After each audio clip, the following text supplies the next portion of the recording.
Did you know that 47.8% of Americans ages 14 through 49 have herpes? Did you know that 47.8% of Americans, many Samaritans, have HSV before their 30s? For the most part, it's totally harmless, though that cold sore may make you feel charmless. An STI's an enigma if you see one, but you realize there's a stigma for HSV1. 'Cause you know that most of the population, any nation, has a herpes infection. Whoa, 'cause you know what you've been missing from your kissing is you're probably spreading herpes infections. Oh, you thought you had some oral action, but then you had an edible genital viral interaction. Did you know that 64.2% of the people on planet Earth under age 50 all have herpes? Did you know that 50 to 80% of Americans have a progression but no comprehension, that there's a conception that no big impression that we all have herpes? We got herpes! We got herpes! We got herpes! We got herpes! So how did an adult animated cartoon named South Park change Broadway with the Book of Mormon? We're going to get into it. As you may or may not know, Matt Stone and Trey Parker met in college in Colorado, where South Park takes place. But the two have had a love and fascination for musicals since the beginning of their relationship, and it's evident in their work. In 1993, the two collaborated on their first movie musical, Cannibal, the musical. Cannibal is loosely based on the true story of Alfred Packer, who was a cannibal, and it's a musical that the two of them made. But the big item that Matt Stone and Trey Parker really worked on was South Park. And South Park is so musical. There are so many musical songs within the show South Park. Some really good musical songs as well. Just to rattle off a few, we have Let's Fighting Love. Let's Fighting Love. Which you might remember from the kind of anime hentai episode where they got a star stuck in Butter's eye. We also have Chef's prostitute song. But a prostitute is someone who'll love you no matter what you are, what you look like. But a prostitute is someone who would love you no matter who you are, what you look like. We also have, well, Kyle's mom is a big fat bitch. She's the biggest bitch in the whole wide world. She's the biggest bitch. She's the biggest bitch. She's the biggest bitch in the whole wide world. I'm getting pretty sick of him calling my mom. Well, Kyle's mom's a bitch. She's a big fat bitch. She's the biggest bitch in the whole wide world. She's a stupid bitch and everyone's a bitch. She's a bitch to all the boys and girls. We also have Shut Your Fucking Face, Uncle Fucker. Shut your fucking face, Uncle Fucker. You're a cocksucking ass licking Uncle Fucker. The South Park film is a huge musical. Even Satan sings a very lovely ballad. Up there, where babies burp and flowers bloom. Everyone dreams I could dream too. Up there, up where the... We have some more recent South Park songs, such as My Safe Space. Everyone likes me and thinks I'm great in my safe space. My safe space. We also have Mr. Hanky, the Christmas Pooh. Mr. Hanky, the Christmas Pooh, small and brown, he comes from you. Boogers income, boogers income, boogers income, boogers income. Get yourself ready for some boogers and cum. Boogers and cum. That's called a Yelper special. Boogers and cum. Say, what's that on your pretzel? It's hard to be a Jew on Christmas. It's hard to be a Jew on Christmas. My friends don't let me play in any games. So as you can see, South Park is chock full of songs. Musical songs, just like many adult animated cartoons are full of songs, like Family Guy, The Simpsons, even Rick and Morty. They all have songs. The South Park movie, Bigger, Longer, and Uncut, was a musical. So South Park, Bigger, Longer, and Uncut comes out in 1997, produced by Scott Rudin. Scott Rudin would also be producing Matt Stone and Trey Parker's next big film, Team America World Police. In the summer of 2003, Matt Stone and Trey Parker came to New York City to discuss their script for Team America with Scott Rudin. Let's remind ourselves, Team America is also a musical. They have some really fun songs in Team America, like America, fuck yeah! And of course, there's the lovely parody of Rent called Lease the Musical, where we have one of my favorite lines, but I'm just a Broadway actor. But I can't help you. I'm just a Broadway actor. And we have, and they're singing the finale of Lease, which is, everybody has AIDS! Everyone has AIDS. My grandma and my dog go blue. AIDS, AIDS, AIDS. The Pope has got it, and so do you.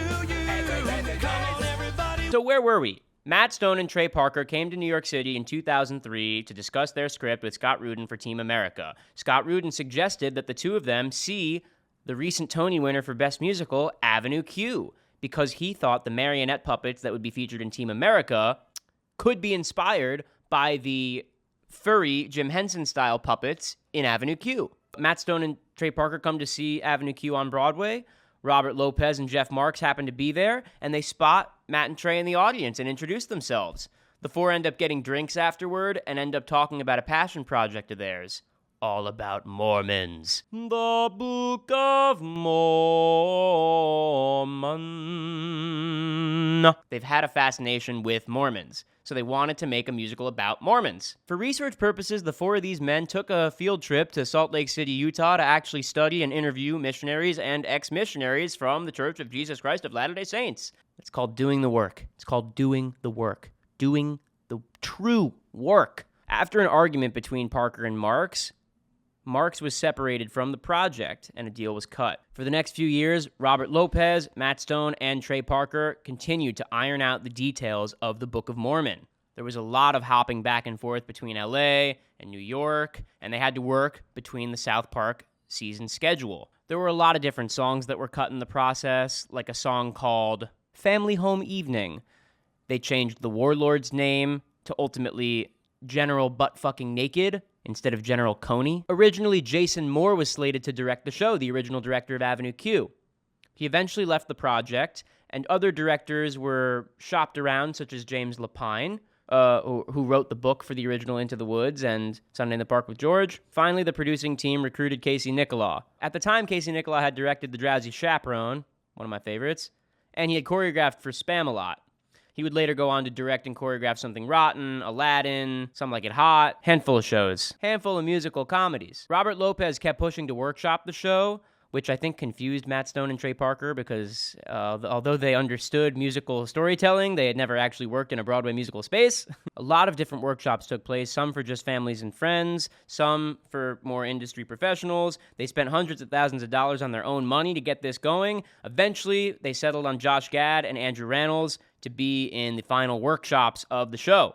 Gonna do it with a girl, a special girl who makes my heart kind of flutter, makes my eyes kind of blur. Scott Rudin and Ann Garofino ultimately booked the Eugene O'Neill Theater on 49th Street and 8th Avenue, on 49th Street, just east of 8th Avenue, where the show now still plays today. The show was budgeted for $11 million and came in under budget at $9 million, which is dang impressive. People hailed this show as actually having the perfect blend of making fun of musicals and having a genuine approach to musicals, and that's kind of what makes it great. Ben Brantley of the New York Times said this was kind of the first show to achieve that since Mel Brooks is the producers about a decade before then.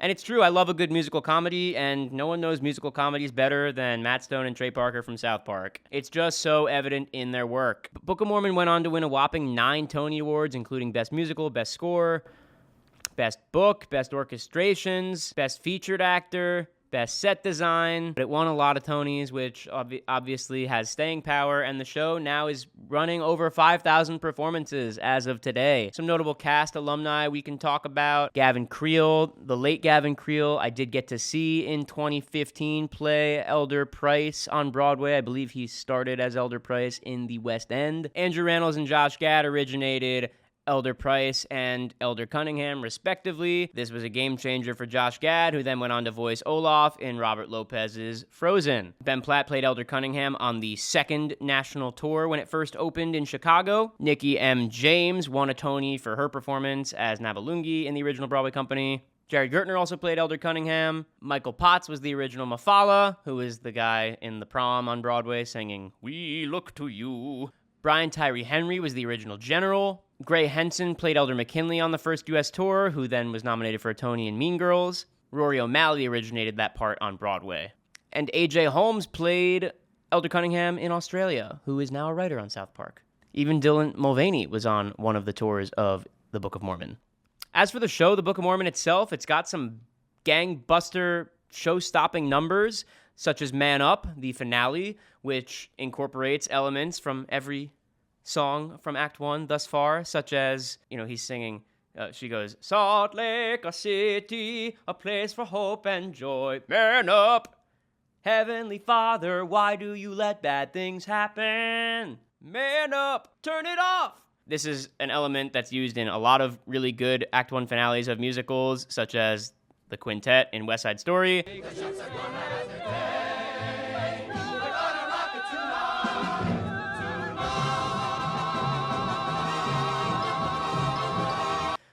Matt Stone and Trey Parker used this technique in South Park, Bigger, Longer, and Uncut, which is a one-act movie, but there is a clear moment where they have all the songs going at once.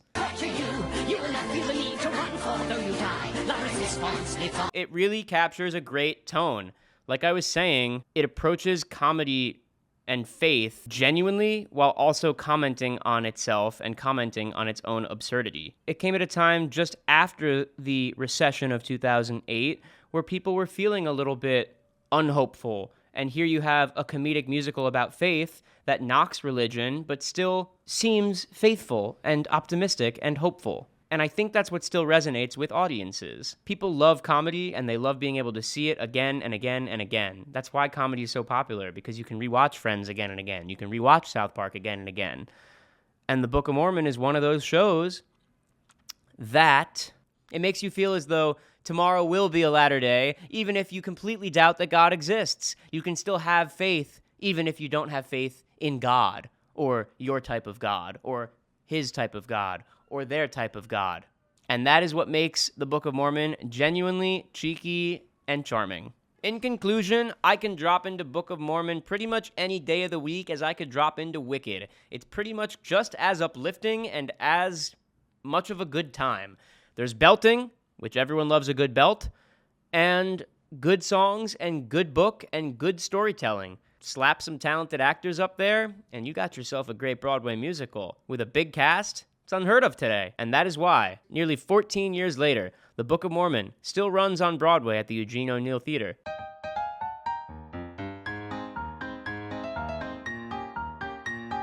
Curtain calls.